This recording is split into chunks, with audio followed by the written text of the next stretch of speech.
Murray McLaughlin here with the Bioindustrial Innovation Canada. We're just finishing off our annual general meeting today here in Sarnia.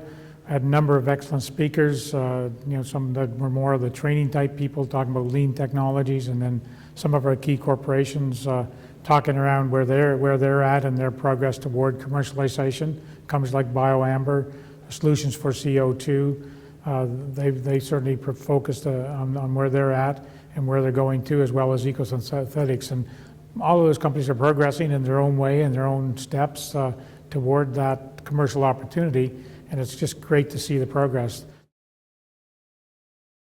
So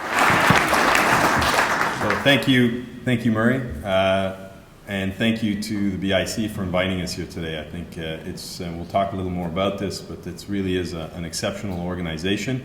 I think it's something that gives the Sarnia area in particular, but also all of Canada, a distinct advantage in having this type of organization that's moving industrial biotechnology interests ahead and bringing together a lot of different stakeholders, government, private, and we've really benefited over the last few years from our work with Sustainable Chemistry Alliance and now the BIC. We have fully exploited Sandy Marshall, with whom we work a lot, and there are many people in this room with whom we work on our project in Sarnia, and it really is a pleasure to be here today. I could spend the better part of 2 days talking about commercializing renewable chemicals. I'm going to give you a 15-minute overview today and keep it brief.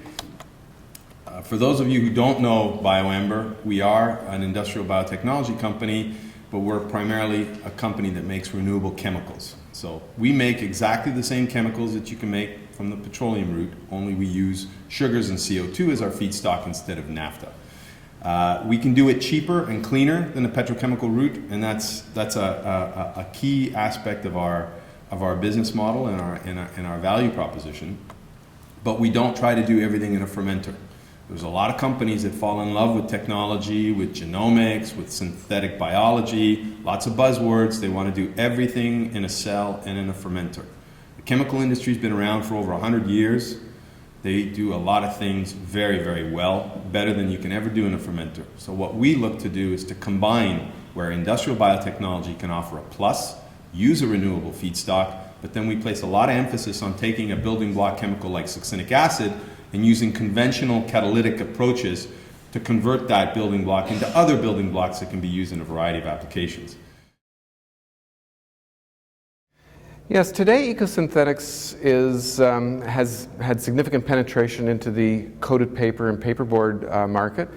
If you look over the last couple of years, we've started our business in 1997, worked with some very key partners, Susano and others, and we built the business basically from the ground up to where we are today. We're enjoying $20 to $30 million of revenue, and we've been able to do that by having very close customer focused product development with these development partners.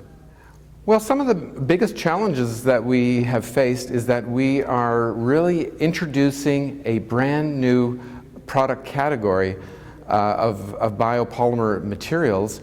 And when we're working with our development partners to displace petroleum-based products, sometimes the product is not in the same form as what they're used to. So as an example, we've converted a lot of styrene butadiene latex products with our customers, but we supply our product in dry form, which means that there is a little bit of a process change that's required for the customer to adopt our offering, and that has represented a challenge that we've had to overcome, and we've generally worked with them to have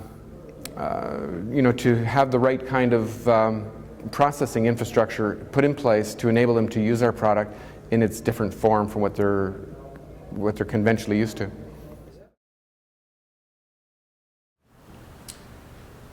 We approach this whole business by getting into a joint venture, and one of the things that we realized right up front is that if you look at these business models, having a sustainable feedstock is absolutely mission critical.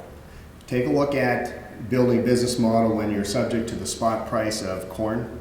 and so on. What we wanted to do is lock this up. So rather than taking a look at buying that feedstock and we're talking about shrimp waste here. So we catch the little shrimps out in the ocean, we take the meat off the shrimps, and all the waste product that's left over, the heads, the tails, tactfully speaking, we call it mince, but it's really the guts.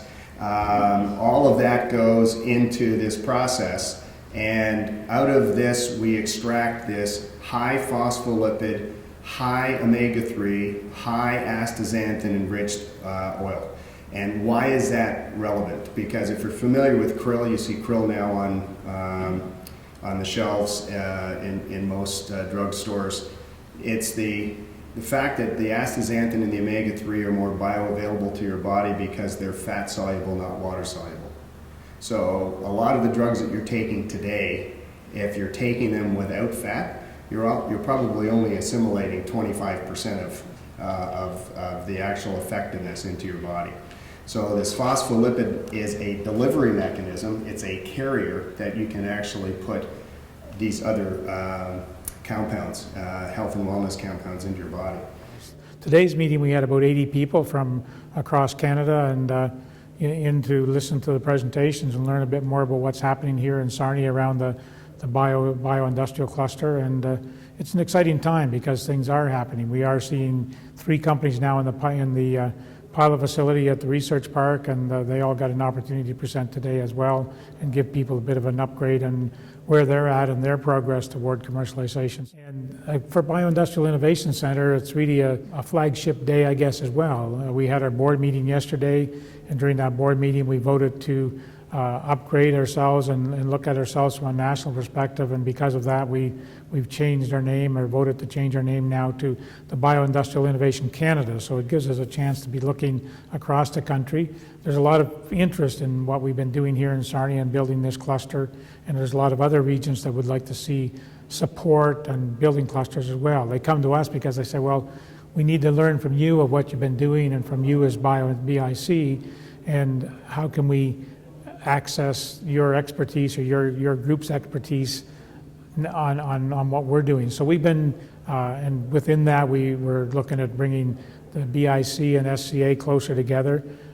SCA will continue to be the investment component in conjunction with BIC as the key partner of that as we move technologies or assist with moving technologies from that ideas and concepts and getting through the valley of death into commercial opportunities. So BIC is becoming much more recognized as a go-to organization, as Sarnia is becoming recognized as a go-to cluster for the green and sustainable technology. So we're just looking forward to continued growth over the next few years, and really positioning now not just Sarnia, but our objective is really to make Canada a global leader around green and sustainable technology and building clusters around that sector on a national scale.